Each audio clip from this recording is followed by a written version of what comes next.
여러분 안녕하십니까? 2019년 2월 21일 목요일 실리콘밸리 저녁 뉴스입니다. 비교적 오늘은 대체로 맑은 날씨를 보였으며 내일도 맑은 날씨 보이겠습니다. 토요일과 일요일은 흐린 날씨 보이다가 다음 주 월요일에는 비 소식 예보되어 있습니다. 오늘 밤 기온은 화씨 35도, 섭씨로는 2도로 쌀쌀하겠으며 내일 최고 기온은 화씨 56도, 섭씨로는 14도, 밤 최저 기온은 화씨 37도, 섭씨 7도로 오늘보다 약간 기온이 오르겠습니다. 첫 소식입니다. 지난해 말 그랜드 캐년에서 추락사고를 당한 대학생 박준영 씨가 사고 52일 만에 한국으로 돌아갑니다. 오늘 외교부와 항공업계 등에 따르면 박 씨는 오늘 라스베가스에서 출발해 한국 시간 20일 오후 4시 15분쯤 인천국제공항에 도착합니다. 이송에는 대한항공 민항기가 이용되며 비용은 대한항공에서 지원합니다. 당초 이송 항공편으로 환자 전용 항공기 에어 앰뷸런스가 검토돼 이송 비용만 2억 원가량 드는 것으로 알려졌습니다. 하지만 박 씨 상태가 어느 정도 회복되면서 대한항공 민항기로도 이송이 가능해 이송비는 2억 원보다 훨씬 적게 듭니다. 대한항공은 항공기 좌석 8개를 연결해 박 씨가 누울 수 있는 공간을 마련하고 각종 의료 장비 등을 갖춰 박 씨를 이송할 것으로 알려졌습니다. 항공운임은 2,500만 원 정도로 추정됩니다. 항공기에는 한국 항공의료이송 전문업체 관계자도 함께 탑승해 박 씨 상태를 살필 예정입니다. 의료 관계자 파견 비용은 해당 업체에서 부담하는 것으로 전해졌습니다. 박 씨 이송에 논란이 됐던 국가 세금이 들어가지는 않았지만 사회 곳곳에서 안타까운 사고를 당한 20대 청년을 위해 모금이 진행되었습니다. 대한항공과 항공의료 이송 전문업체에서 이송 비용을 부담하고 모교인 동아대학교에서 수천만 원을 모금했습니다. 트럼프 대통령이 국경장벽 건설을 위해 국가 비상사태를 선포한 가운데 야당인 민주당이 이를 저지하기 위한 의회 결의안을 제출하기로 했습니다. 어제 AP, 로이터 통신 등에 따르면 연방하원의 민주당 의원들은 내일 국경 안보에 대한 대통령의 국가 비상사태 선포를 저지하기 위한 결의안을 제출할 계획입니다. AP는 수십억 달러의 예산과 이민정책 그리고 헌법상 삼권 분립의 원칙을 놓고 한바탕 싸움이 시작될 것이라고 지적했습니다. 결의안은 민주당 호아킨 카스트로 하원 의원이 준비했습니다. 카스트로 의원은 의회 히스패닉 코커스 회장입니다. 지금까지 92명의 의원이 결의안을 지지하기로 했습니다. AP는 3월 중순쯤 하원 본회의에서 이 결의안이 표결에 붙여질 것으로 전망했습니다. 미국의 주택거래 부진이 이어지고 있습니다. 전미일 부동산 중개인협회는 지난달 기존 주택 판매량이 494만 채로 전달보다 6만 채 감소했다고 오늘 밝혔습니다. 전문가들의 예상치를 밑도는 수준입니다. 이로써 주택 판매량은 3개월 연속으로 감소하면서 2015년 11월 이후로 3년 3개월 만에 최저 수준을 기록했습니다. 작년 동월 대비로는 8.5% 급감했습니다. 주택가격이 여전히 높은 상황에서 모기지 금리가 상승하면서 주택거래 부진이 심화하고 있다고 로이터 통신은 분석했습니다. 미 주택시장의 거래량은 통상 기존 주택 90%, 신규 주택 10%의 비율로 구성됩니다. 저소득층 주택을 증설하려는 샌프란시스코시가 난관에 봉착했습니다. 최근 주택 건설비 상승과 장내 경기 하강 불안감으로 건설 경기가 나빠졌기 때문입니다. 저소득층 주택 건설 역시 일반 주택 건설과 맞물려 있어 전체적인 건설 경기가 나빠지면 저소득층 주택 건설에 필요한 재원 역시 줄어들게 마련입니다. 실제로 일반 주택 개발업자들로부터 거둬들이는 저소득층 주택 건설을 위한 수수료가 2015-2016년에 1억 1,100만 달러에서 현재는 3,500만 달러로 크게 줄었습니다. 샌프란시스코 시장실 주택개발국의 케이트 하트리 국장은 저소득층 주택 건설이 비관적이지는 않다고 말했습니다. 현재 4억 4,100만 달러가 확보돼서 내년까지는 사용 가능하기 때문입니다. 또한 개발 수수료 외에도 정치적으로 저소득층 주택을 증설하자는 여론이 형성돼 있어 다른 재원에서 끌어올 수도 있습니다. 지난 11월 저소득층 주택건설 재원안으로 비즈니스 텍스를 신설하자는 프로포지션 C가 통과돼 연간 1억 5천만 달러 세수가 거치며 게빈 뉴섬 주지사가 내년에 20억 달러의 예산을 저소득층 주택 건설에 투입하겠다고 발표했습니다. 또 지난달에는 저커버그 재단과 샌프란시스코 재단이 5억 달러의 기금을 모으기로 했습니다. 런던 브리드 시장도 올해 말 투표를 통해 3억 달러의 채권을 발행할 계획입니다. 오클랜드 교사들이 오늘 임금 인상과 수업 규모 축소 등을 놓고 파업 행진에 나섰습니다. 이날 시위자들은 향후 3년간 임금 12% 인상과 교사 등 인력을 추가 고용하고 학교를 폐쇄하지 않을 것을 요구했습니다. 오클랜드 교육부는 최근 심각한 재정난으로 임금 인상을 7%로 제한하자는 입장이며 지난 1월에는 수백만 달러 예산 부족과 학생 수 감소로 향후 5년간 최대 24개교를 폐교할 예정이라고 밝혔습니다. 산호제시는 19일 총기 구매 시 비디오 촬영을 하고 거주지 내 총기 매매를 금지하며 총기 소지 라이센스를 강화하는 등 법령 개정을 추진하고 있습니다. 샘 리카르도 산호제 시장이 발의한 개정안은 총기 구매가 허용되지 않는 사람들이 다른 사람을 시켜 총기를 구매하는 대리구매를 좌절시키기 위한 방안입니다. 리카르도 시장은 총포상 자체가 불법은 아니지만 대리구매를 통해 총기를 구입하는 불법 행위를 막기 위한 것이라고 설명했습니다. 이는 총기 소지를 막는 것은 헌법에 위배된다는 총기 관련 단체의 비난을 의식하는 것으로 보입니다. 채피 존스 부시장도 같이 서명한 법령 개정안은 산호제 거주지역 안에서 총기 및 탄약의 매매, 이동, 광고를 금지하는 것을 골자로 하고 있습니다.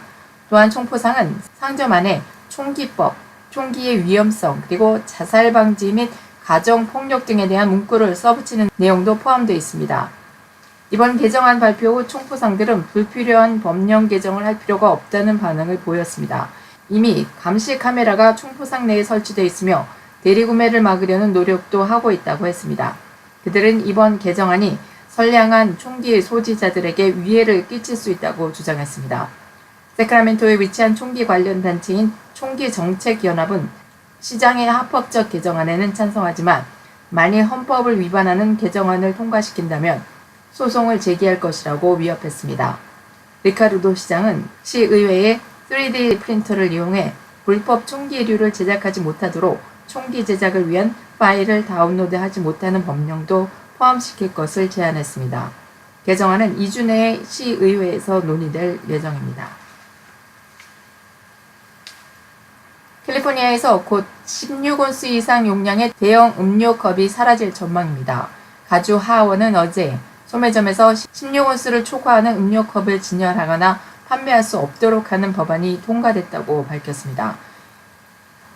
5가지 법안으로 대표되는 탄산음료 규제 법안에 따르면 소매점은 16온스를 초과하는 탄산음료를 판매할 수 없고 계산대 통로에 설탕이 든 음료컵을 전시하면 안 되며 설탕이 들어간 음료컵이나 자판기에 비만이나 당뇨병 경고 문구를 표시해야 합니다. 또 음료 업체들은 탄산음료 할인 및 무료 혜택 서비스를 제공할 수 없고 주 상원의회까지 통과될 경우 탄산음료에 부과되는 세금은 당뇨와 비만 방지 대책에 사용됩니다. 만일 소매점에 16온스 이상의 컵을 판매하다가 적발될 경우 첫 번째는 벌금 $200, 두 번째는 $500, 이후부터는 각각 $1000가 부과됩니다. 2016년 발표된 UCLA 건강정책연구소 보고서에 따르면 가주 성인 12명 중 1명이 당뇨를 앓고 있습니다. 전체 사망 원인 중 7번째입니다. 2013년에서 2014년 가주 건강 인터뷰 보고서에는 2세에서 11세 사이 아이의 41%가 매일 탄산음료를 마시고 있으며 12세에서 17세 아이의 경우에는 62%가 탄산음료에 매일 노출되어 있는 것으로 조사됐습니다.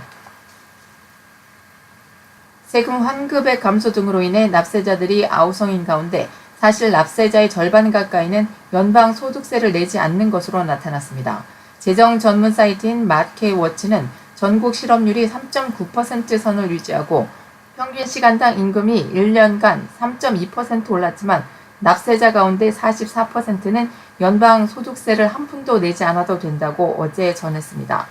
비영리단체인 세금정책센터에 의하면 연방 소득세가 0인 7,640만 명의 수치는 트럼프 정부 출범 이전인 2016년에 43.2%와 비교해서 0.8%포인트 상승했습니다. 이들은 연방 소득세는 내지 않지만 판매세와 재산세를 포함한 다른 세금은 부담하고 있습니다. 세금정책센터 측은 개정세법의 구멍이라기보다는 인적공제 그리고 표준공제, 세금 0달러 구간, 세금 크레딧 등의 변경에 따라서 연방 소득세를 납부하지 않아도 되는 납세자 수가 증가한 것이라고 분석했습니다. 센터는 또 매년 다수의 저소득층과 평균 소득 이하 소득 가구들의 급여세 부담액이 연방 소득세보다 크다고 설명했습니다. 반면에 고소득자의 경우엔 5명 중 1명만이 연방 소득세보다 급여세 부담이 더 컸습니다. 연방 소득세 부담이 없는 7,640만 명 가운데 60%는 급여세를 납부하고 있으며 나머지 40%는 소득 수준이 낮아서 연방 소득세가 없는 은퇴자들이었습니다. 한편 지난해 발표된 의회 예산처 자료에 따르면 상위 1%의 고소득자들이 전체 개인소득세의 37.3%를 내고 있는 것으로 조사됐습니다. 하위 20%의 세율은 마이너스였습니다. 이는 환급성 세금 크레딧 등을 받아서 본인이 낸 세금보다 더 많은 액수를 돌려받았다는 의미입니다. 플라스틱 사용을 제한하는 법이 시행되는 캘리포니아주에서 더욱 강력한 관련 법안들이 상정될 예정에서 눈길을 끕니다. 캘리포니아주에서는 현재 마케팅에서 일회용 비닐봉지를 무료로 제공하지 않고 있고 많은 음식점에서도 손님이 플라스틱 스트로를 요청하기 전에는 제공하지 않습니다. 이런 가운데 캘리포니아주에서 판매되는 모든 플라스틱 또는 일회용 소재는 오는 2030년까지 반드시 재사용, 재활용이 가능하거나 완전히 분해돼야 한다는 법안을 상정할 전망입니다. 회춘시켜준다는 명목으로 일명 젊은 피를 수혈해주는 의료 서비스를 진행한 클리닉이 식품의약국 FDA의 행정명령으로 문을 닫았습니다. 어제 의료저널인 웹MD는 고액의 돈을 받고 젊은 성인들의 혈액을 시니어 등 환자들에게 수혈해준 엠브로시아 헬스가 지난 19일 폐쇄했다고 보도했습니다. 올해 초 스탠퍼드 의과대학의 제시 카르메진 박사는 LA, 샌프란시스코, 템파, 오마하 등 전국에 혈장 수혈 클리닉 4곳을 열었습니다. 해당 클리닉은 30세 이상 성인을 대상으로 16세에서 25세 사이의 젊은 청소년 및 청년들의 혈액을 수혈해준 곳으로 밝혀졌습니다. 수혈은 1회당 8,000에서 10,000달러 상당의 고액의 비용이 들었습니다. 하지만 FDA 측은 이에 대해 과학적으로 효과가 입증되지 않았다며 클리닉의 폐쇄를 명령했습니다. 아마존이 탄소 저감 대책의 일환으로 대대적인 친환경 배송 계획을 발표했다고 AP통신이 어제 보도했습니다.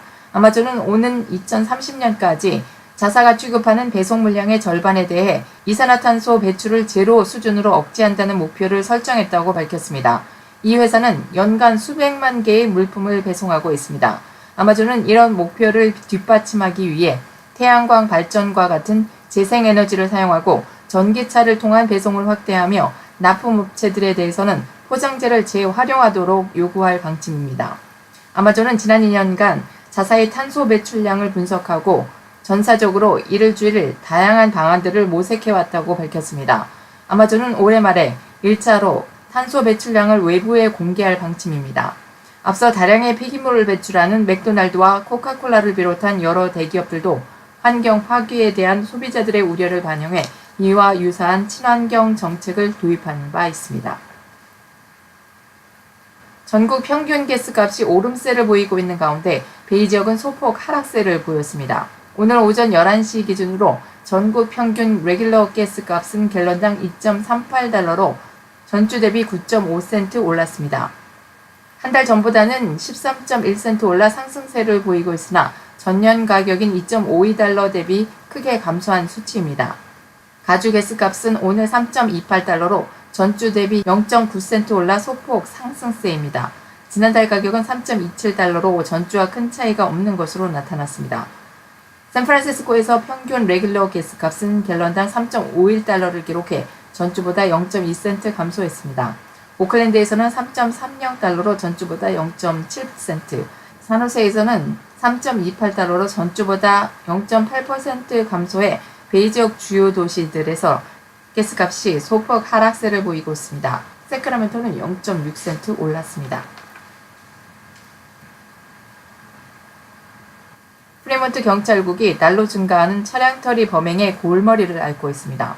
당국은 지난 몇 년간 순찰대원을 증원하고 쇼핑센터 등 유동인구가 많은 지역에 감시 카메라를 추가 설치하는 등 차량털이 범죄율 감소에 주력해왔다고 19일 밝혔습니다. 지난해 집중 단속 기간에 200만 달러 상당의 랩탑 등 전자기기를 훔친 절도범 9명을 체포하고 2천여 개의 물품을 주인에게 되찾아 주었습니다. 그러나 당국의 노력에도 범행은 증가하는 추세인 것으로 나타났습니다. 지난 48시간 동안 프리몬트에서 차량털이 22건이 신고되고 8일간 차량털이범 11명을 체포했습니다. 당국은 지난 5일 46650 랜딩 파크웨이에 위치한 클럽 스포츠에서 차량털이범 3명을 체포했습니다. 체포된 용의자들은 유사한 범행 9건과 연루된 것으로 드러났습니다. 또 지난 8일에는 43440 보셀로드에 위치한 퍼시픽 커먼스 몰에서도 같은 범행으로 용의자 3명이 체포됐습니다. 당국은 주민들에게 소지품이나 귀중품을 차량 내에 두지 말고 트렁크에 특수 보안 케이스를 설치할 것과 의심스러운 행동을 목격하면 즉시 경찰국에 신고할 것을 당부했습니다.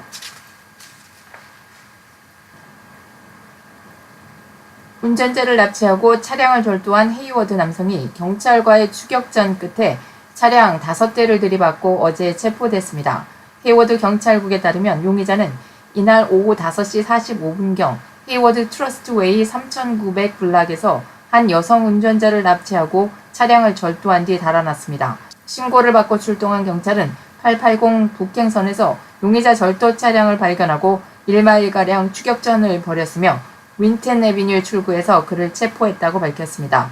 용의자는 추격전 도중 차량 5대를 들이받았으며 납치당한 피해 여성은 경미한 부상을 입은 것으로 드러났습니다. 이외 다른 인명피해는 없다고 당국은 밝혔습니다. 프레지던트 데이 휴일이었던 지난 18일 한인 추정 운전자가 고속도로에서 역주행을 하다가 충돌 사고를 내 결국 사망했습니다.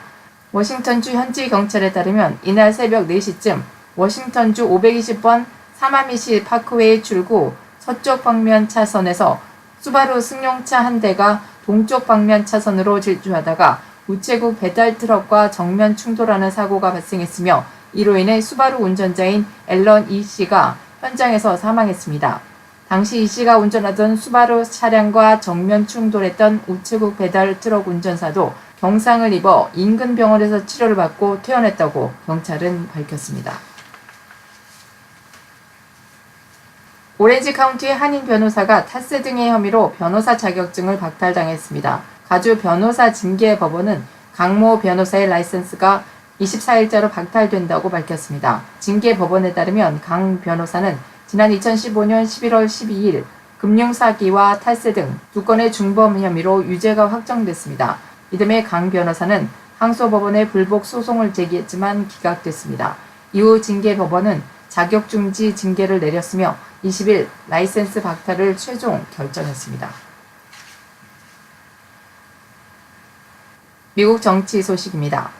오는 27일과 28일 베트남 하노이에서 열리는 2차 북미 정상회담과 관련해 미국은 북한이 비핵화에 대해 올바른 선택을 한다면 모든 인센티브를 제공할 것이라고 미 정부 고위 관계자가 밝혔습니다. 이 관계자는 오늘 2차 북미 정상회담과 관련한 컨퍼런스 콜에서 우리의 궁극적인 목표는 북한 비핵화라며 이같이 말했습니다. 이어 북한 비핵화와 관련해 점진적인 조치를 기대하는 게 아니라 신속하고 아주 큰 걸음으로 움직여야 한다고 강조했습니다. 또 북한이 완전히 비핵화하기로 결심했는지 모르겠다면서도 완전히 비핵화할 것이라는 가능성 때문에 협상을 하고 있다고 전했습니다. 그러면서 비핵화에 대한 공감대를 키우는 것이 협상의 최우선 과제라고 말했습니다. 한편 이 당국자는 주한미군 철수 문제는 2차 북미 정상회담 의제가 아니라고 말했습니다. 또한 스티븐 비건 국무부 대북 특별대표와 북한의 김혁철 대미 특별대표가 하노이에서 실무 협상을 시작했으며 두 사람은 2차 정상회담이 열리기 전까지 협상을 계속할 것이라고 덧붙였습니다.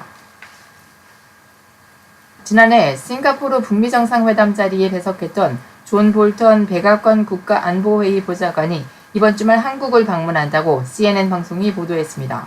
CNN은 볼턴 보좌관이 2차 정상회담에 앞서 관련 협의를 위해 방한한다며 이번 방문은 2차 정상회담 세부 사항을 타결하기 위한 노력이 계속되는 가운데 이루어지는 것이라고 전했습니다.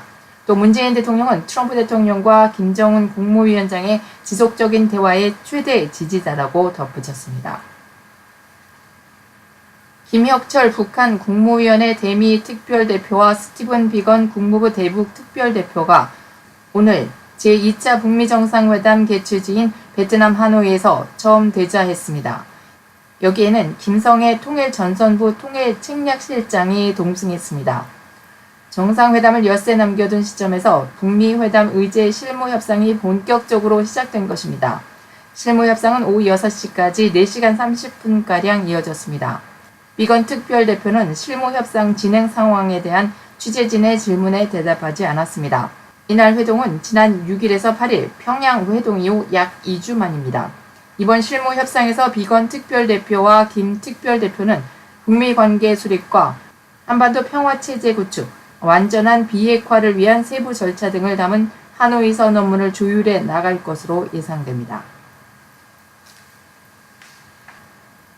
미 연방상무부가 한국을 비롯해 캐나다와 그리스, 터키 등 4개국의 대구경 용접관 웰디드 파이프 제품에 대해 최종 덤핑 판정을 내렸다고 로이터 통신이 오늘 보도했습니다. 로이터 통신은 해당 제품에 대해 관세를 부과할 길이 열렸다면서 이같이 전했습니다.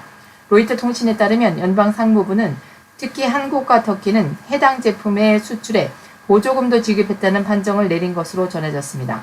연방상무부는 한국은 해당 제품을 정상가보다 최고 20.39%, 캐나다는 12.32%, 그리스는 9.96%, 그리고 터키는 5.05% 낮게 판매했다고 설명했습니다.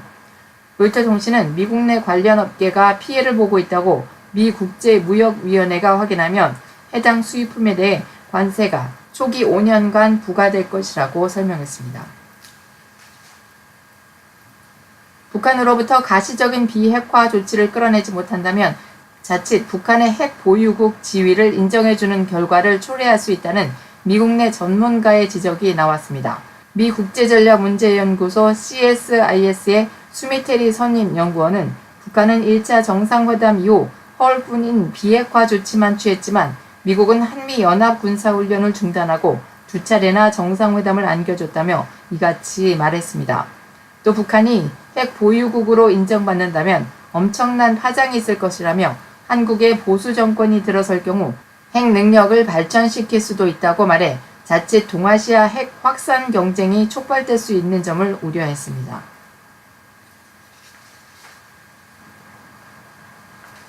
경제 소식입니다. 6거래일 연속 상승세를 이어가던 국제유가가 미국의 생산 증가 소식에 하락 전환했습니다. 오늘 마켓워치에 따르면 이날 뉴욕 상업거래소에서 4월 인도분 미 서부 텍사스산 원유 가격은 전일 대비 0.34% 하락한 배럴당 56.96달러에 거래를 마쳤습니다. 미 서부 텍사스산 원유 선물 가격은 지난 12일부터 6거래일 동안 9% 넘게 상승한 뒤 하락 전환했습니다. 런던 아이스 선물거래소의 4월물 브렌트유 가격은 전일 대비 0.01% 내린 배럴당 67.07달러를 기록했습니다. 미국의 석유 생산량이 사상 최대치를 기록하면서 유가 상승세를 제약했습니다. 이런 가운데 주식시장은 3일 동안의 강세를 뒤로하고 8일 만에 처음으로 하락세로 꺾였습니다. 뉴욕 증권거래소에서 다우존스 지수는 전장보다 103.81포인트 하락한 25,850.63의 거래를 마쳤습니다. S&P 500 지수는 전장보다 9.82포인트 하락한 2,774.88에 그리고 기술주 중심의 나스닥 지수는 29.36포인트 내린 7,459.71의 장을 마감했습니다. 국제 소식입니다. 미국과 중국이 무역 분쟁 타결을 위한 3차 고위급 협상을 재개했습니다. 로버트 라이트하이저 무역대표부 대표와 류어 중국 부총리는 각각 대표단을 이끌고 오늘 백악관에서 만나 이틀 일정의 협상을 시작했습니다. 무역 협상 시한인 3월 1일이 임박한 상황에서 막바지 고위급 협상을 통해 무역 전면전을 피하고 타협을 위한 양해각서를 끌어낼지 주목됩니다. 앞서 양측은 기술 이전 강요와 사이버 절도, 지식재산권, 환율, 농업 등 6개 구조개혁 이슈에 관한 양해각서 작성에 들어간 것으로 전해졌습니다.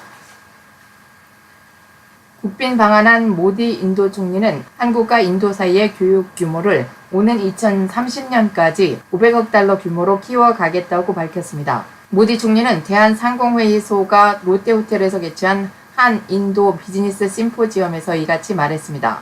지난해 기준 양국 간 교육 규모는 215억 달러 수준입니다. 모디 총리는 지난 2007년 구자라트 주 총리 자격으로 방한했던 경험을 언급하면서 그때나 지금이나 한국은 경제 성장의 모델로 자리 잡고 있다고 설명했습니다. 공영훈 한 인도 경협위원장은 양국 간 경제 동반자 협정, 즉 세파가 하루속히 업그레이드돼서 교육과 투자가 활발해지기를 바란다고 말했습니다. 현지 시간 21일 오후 9시 22분쯤 일본 북동부 홋카이도에서 최고 진도 6 야계 지진이 발생했다고 NHK가 보도했습니다. 이번 지진 규모는 5.7 수준으로 알려졌고 쓰나미 우려는 없는 것으로 발표됐습니다. 스페인의 고급 레스토랑에서 한 여성 고객이 독성이 있는 버섯으로 요리한 음식을 먹은 후 사망해 현지 보건당국이 조사에 나섰다고 영국 일간 텔레그래프가 현지 시간 20일 보도했습니다. 보도에 따르면 마리아 헤수스 페르난데스 칼보는 지난 16일 남편의 생일을 맞아 남편과 10살 난 아들과 함께 발렌시아의 리프 레스토랑을 찾았습니다. 이 식당은 세계 최고의 권위를 인정받는 레스토랑 평가서인 미슐랭 가이드에서 별 1개를 받은 곳입니다. 이곳에서 밥과 곰보버섯 요리를 먹은 페르난데스 칼보는 구토와 설사에 시달리다 이튿날 숨졌습니다. 그의 남편과 아들을 포함해 같은 날 이 식당에서 식사를 한 고객 11명도 같은 증세를 보였습니다. 이에 대해 발렌시아 보건당국은 부검 전까지는 페르난데스 칼보의 사인이 독성 물질 때문인지 혹은 토사물에 의한 질식사인지 확인할 수 없다고 밝혔습니다. 페르난데스 칼보가 먹은 곰보버섯은 프랑스에서는 별미로 꼽히는 식재료이지만 강력한 하이드라진 독소를 지녀 날 것으로는 먹지 못합니다. 이 때문에 요리사들은 보통 이 버섯을 말린 뒤 물이나 우유에 다시 불려서 요리합니다. 한편 이 레스토랑의 요리사인 베른트 크넬러는 페르난데스 칼보의 사망에 깊은 유감을 나타냈습니다. 크넬러는 19일 성명을 내고 식중독의 원인이 규명될 때까지 레스토랑 문을 닫기로 결정했다고 밝혔습니다.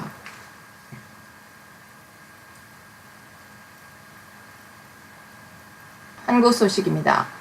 군사이버사령부의 댓글 작성을 지시한 혐의로 김관진 전 국방부 장관이 1심 유죄가 인정돼 징역 2년 6개월을 선고받았습니다. 재판부는 김 전 장관이 정치적 중립 의무를 중대하게 침해했다며 실형을 선고했지만 법정 구속을 하지 않았습니다. 충남의 한 개 농장에서 사육되던 개 60여 마리가 시카고로 건너와 반려견으로 입양될 준비를 하고 있습니다. 어제 시카고 언론에 따르면 한국의 식용견 농장 겸 반려견 번식 공장에서 구조된 64마리의 개가 캐나다를 거쳐 이날 항공편으로 시카고 교외 도시인 엘름허스트 동물보호센터에 무사히 도착했다고 전했습니다.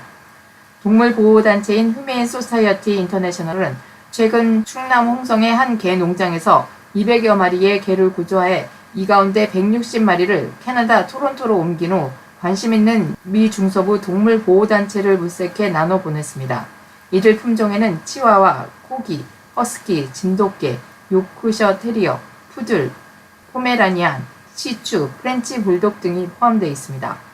2015년부터 한국 내 개 농장 폐쇄를 유도해 개들을 구조하고 농장주 전업을 지원해온 이 단체는 이번이 14번째 농장이고 지금까지 한국에서 약 1,800마리의 개를 구조했습니다. 한국 국민의 건강 상태와 경제 활동 등을 고려하면 현재 65세인 고령 인구 기준을 70세 이상으로 높여야 한다는 연구 결과가 나왔습니다. 한국은행 부산본부는 보고서를 통해 현재 고령화 기준이 단순히 출생 이후 생존 기간을 기준으로 삼아 의학 발달에 따른 수명 연장과 건강 상태 등을 고려한 기대 여명 같은 새로운 기준으로 삼아야 하고, 그럴 경우 남성은 70세, 여성은 74세로 보는 게 적절하다고 밝혔습니다. 이 보고서는 현재와 같이 단순히 65세만 넘으면 고령으로 보고 사회가 이들을 부양해야 할 계층으로 분류하는 것은 현실과 맞지 않는다고 지적했습니다. 한국 고령 인구 비중 통계는 65세를 기준으로 합니다. 65세 이상 비중이 7%에서 14%면 고령화 사회이고 14%에서 20%면 고령 사회, 그리고 20% 이상이면 초고령 사회로 구분합니다. 보고서는 현재 기준으로 따지면 오는 2045년 고령 인구 비중이 35.6%인데 새 기준을 적용하면 18.1%가 된다고 설명했습니다. 건강 소식입니다. 독일 연구팀이 혈액 검사로 유방암 여부를 진단할 수 있는 방법을 개발했습니다. 현지 시간 21일 공영방송 도이체벨레 등 현지 언론에 따르면 하이델베르크 의과대학 연구팀은 하이스크린이라는 유방암 혈액 검사 진단법을 개발했다고 밝혔습니다.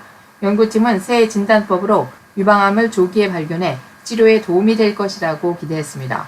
세계보건기구 WHO에 따르면 지난해에만 전 세계에서 62만 7천 명의 여성이 유방암으로 숨졌습니다. 지난해 전체 암 사망자의 15%에 달합니다. 연구팀은 새 진단법이 비용 부담이 덜하고 방사선 노출이 없기 때문에 기존 MRI와 유방 조영술, 초음파 검사 등의 진단법을 보완할 것이라고 설명했습니다. 특히 새 진단법은 유방 조영술로 효과적인 검진 결과를 얻을 수 없는 이들과 의학적 이유로 기존 검사법을 활용할 수 없는 이들을 위해 효과적입니다. 더구나 난소암을 진단하는 데도 이용될 수 있습니다. 몇 밀리미터의 혈액만 있으면 검사가 가능합니다. 연구팀은 새 진단법이 비침습적 검사이기 때문에 많은 여성이 손쉽게 받을 것이라고 희망했습니다. 연구팀은 지난 1년간 900여 명의 여성들을 상대로 새 진단법을 임상 실험했습니다. 검사 대상자 중 500여 명은 유방암 환자였고 400여 명은 건강한 여성이었습니다. 유방암 환자를 대상으로 실시한 검사에서 진단 정확도는 75%에 달했습니다.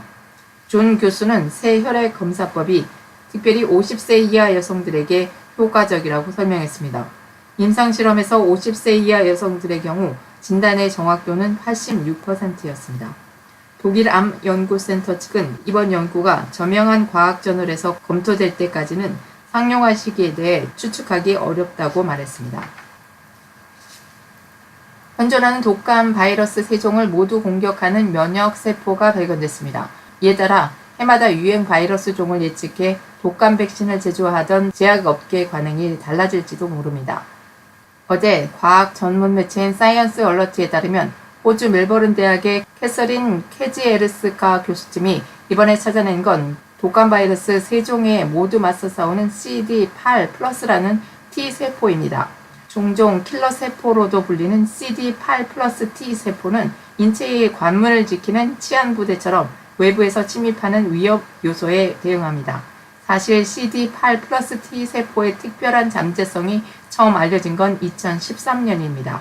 당시 유행한 H7N9, 일명 조류 인플루엔자 바이러스의 감염 실태를 분석한 결과 이 면역세포에 대한 반응도가 높은 사람이 상대적으로 쉽게 회복했습니다. 이번에 연구팀은 질량 분석 기법으로 6만 7천 개의 독감 바이러스 서열을 샅샅이 뒤져 바이러스 3종이 공유하는 펩타이드, 즉 2개 이상의 아미노산 분재로 이루어진 화학물질이나 화학 결합이 존재하는지 탐색했습니다. 그러다가 조합이 특이한 항원 결정인자들이 일종의 깃발처럼 바이러스 침입을 CD8+ T세포에 알리고 말살 명령도 내린다는 걸 알아냈습니다. 독감 바이러스 3종의 공유 부위와 인체에 감염을 일으키는 바이러스 변종을 찾아낸 것입니다. 하지만 모든 독감 바이러스에 효과가 있는 통합형 백신을 개발하기까지는 아직 갈 길이 멉니다. 예를 들면 완벽한 형태의 CD8+ T세포를 가진 사람은 현존 세계 인구의 약 54%에 불과하다는 게 연구팀의 추산입니다.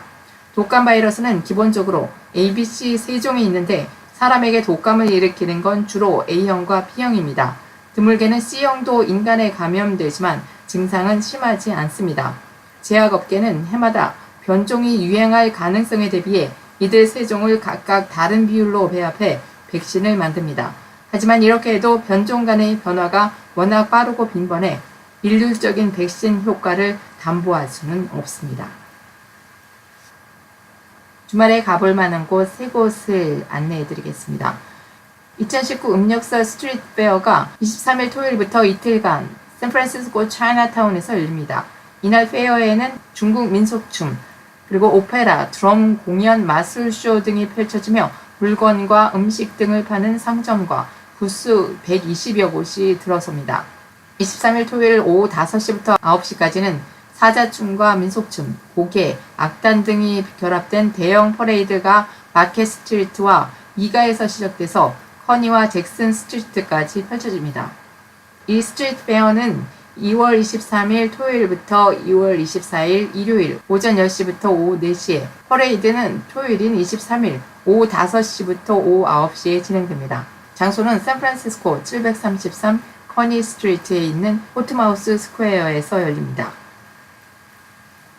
샌프란시스코 챔버 오케스트라가 23일 토요일 팔로알토에서 무료 콘서트를 개최합니다. 1953년에 설립된 샌프란시스코 챔버 오케스트라는 베이 지역의 실력 있는 뮤지션들로 구성돼 베이 지역 관객들을 위해 무료 콘서트를 개최해 오고 있습니다.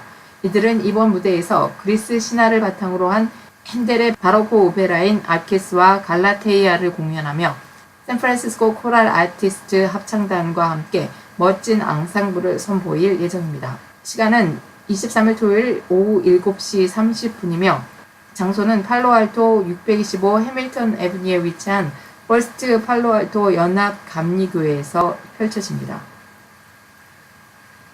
마지막으로 다양한 상품을 판매하는 마켓 트레저 페스트가 23일 토요일 트레저 아일랜드에서 열립니다. 예수가 십자가에 못 박히기 전 40일의 고행을 기리는 마디그라스를 기념해 예술작품, 그리고 골동품, 핸드메이드 물건 등 다양한 상품을 판매하는 상점 400여 곳이 들어섭니다. 페이스북을 통해 미리 RSVP하면 $100를 받을 수 있는 추첨에 자동 응모됩니다. 일시는 23일 토요일부터 24일 일요일까지 진행되며 장소는 샌프란시스코 애비뉴 N과 캘리포니아 애비뉴 교차 지점에 있는 트레저 아일랜드에서 진행됩니다. 정보는 www.treasurefest.com, 그리고 페이스북은 treasurefest, TREASUREFEST를 검색하시면 됩니다. 이상으로 2019년 2월 21일 목요일 실리콘밸리 저녁 뉴스를 마칩니다. 오늘도 함께 해주신 여러분 고맙습니다. 실리콘밸리 뉴스는 실리콘밸리의 지역 소식을 중심으로 미국 소식과 그 외 여러분에게 정보가 되는 소식을 전해드리고자 항상 노력하고 있습니다. 더 발전된 뉴스가 될 수 있도록 여러분의 참여와 성원을 항상 기다리고 있습니다. 이메일 siliconvalleykoreanews@gmail.com으로 의견을 보내주시면 감사히 받고 더 좋은 방송을 만들고자 노력하겠습니다. 좋아요 버튼과 구독 버튼을 눌러주시는 것 아시고 계시죠? 그리고 그 옆에는 종 그림을 클릭해 놓으시면 알람 설정을 해 놓으신 건데 제가 뉴스 올리는 즉시 알림을 받아보시고 뉴스를 바로 들으실 수 있습니다. 그리고 주위에 있는 분들께 공유해 주시는 것도 잊지 마시고요. 공유는 카톡이나 텍스트로도 해주시지만 주위에 유튜브를 낯설어 하시는 어르신분들이나 지인분들께 어떻게 보는지 설정을 도와주시면 더욱 훌륭한 일을 하시는 것입니다. 유튜브에 가셔서 실리콘밸리 뉴스를 치시면 되겠습니다. 편안한 저녁 되시고 내일 다시 찾아뵙겠습니다. 여러분이 계셔서 행복합니다. 여러분이 힘입니다.